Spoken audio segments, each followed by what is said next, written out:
Hello guys! Good morning and welcome to Jenz TV. Ngayon ay gagawa naman tayo ng isang masarap na recipe at madali pang gawin.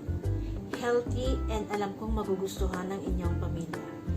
Ito ay isang soup na alam ng iba. Yan. Iba-iba nga lang ang way ng pagluluto. Tara, umpisahan natin. Gagawa tayo ng Misua soup with shrimp. Ayan. Tara guys! Let's start!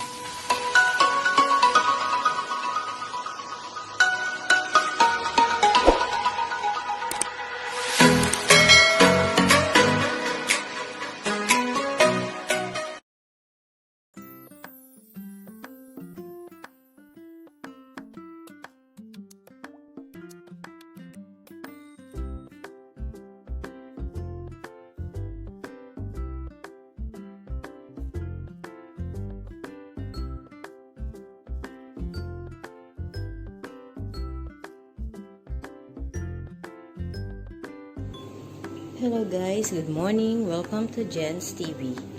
Ngayon po ay magluluto tayo ng upo miswa with shrimp. Ayan, ito po ang ating mga kakailanganin.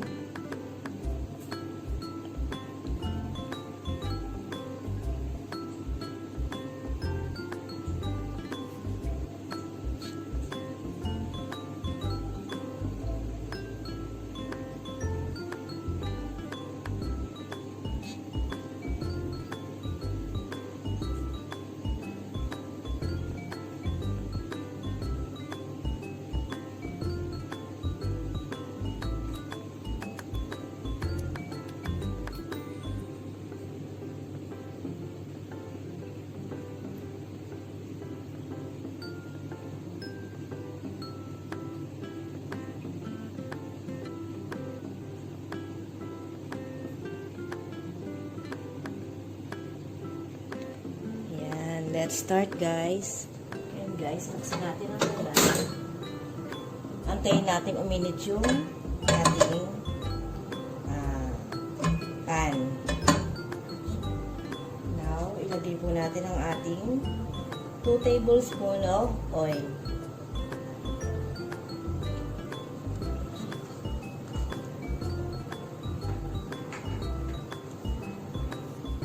Sunod po natin ang ating garlic.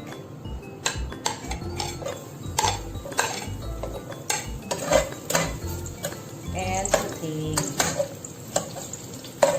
Haluin lang natin siya guys para hindi masunog yung bawang. Nilalagay ko yung bawang kahit hindi ko masyadong mainit yung mantika para hindi siya masunog. Pilis halo lang po. Now, isunod na po natin ng onion and chili. Bali guys, yung chili is optional lang. Pwedeng hindi, pwedeng meron. Gusto lang kasi namin medyo spicy.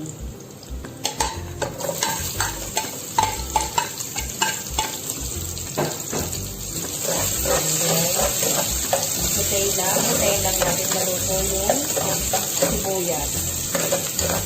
Bago natin isunod ang ibang ingredients.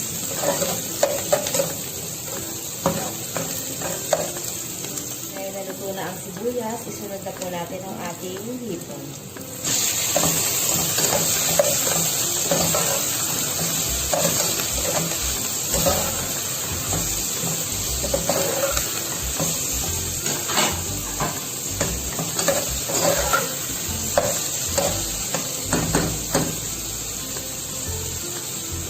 Pepper. Yung pepper po, depende sa inyong panlasa.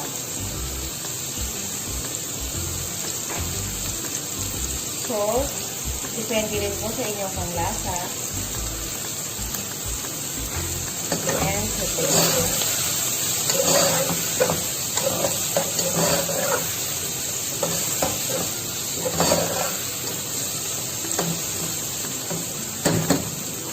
And guys, ilagay na po natin ang ating upo.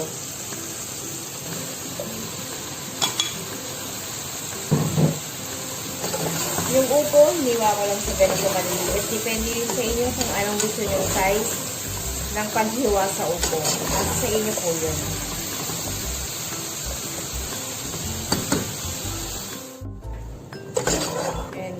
tray lang po. Then, lalagyan ko po siya ng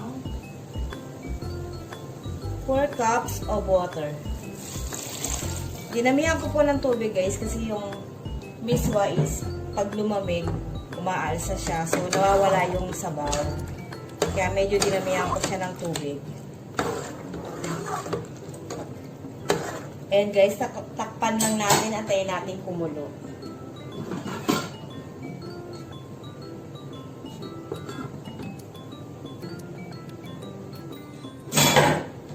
Ayan guys, check natin. Haluin lang natin guys para mag-corporate yung baso.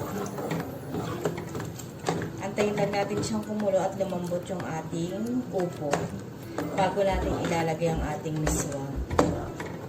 Kasi ang miswa is madali lang maluto guys.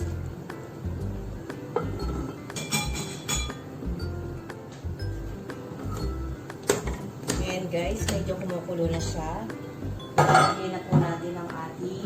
Ilalagay na po natin ang ating miswa. Konting miswa lang ang nilagay ko guys kasi pag umalsa siya, nawawala yung sabaw pag lumamig. Kaya konting miswa lang ang aking inilagay. And guys, antayin lang natin maluto yung miswa. Then, tapos na. Ganun lang kadali guys. Sa mga nagmamadali dyan na walang maisip may ulam, ito guys, simpleng gawin. Healthy and masarap pa.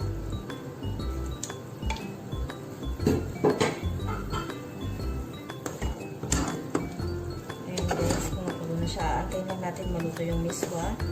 Pag nakikita natin na medyo malambot na yung miswa, pwede na natin siyang hanguin guys. Ganun lang kadali.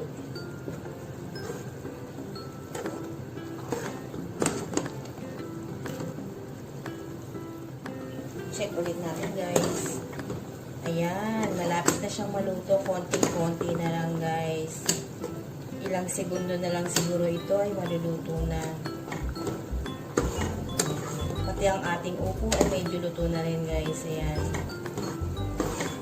Ang bango.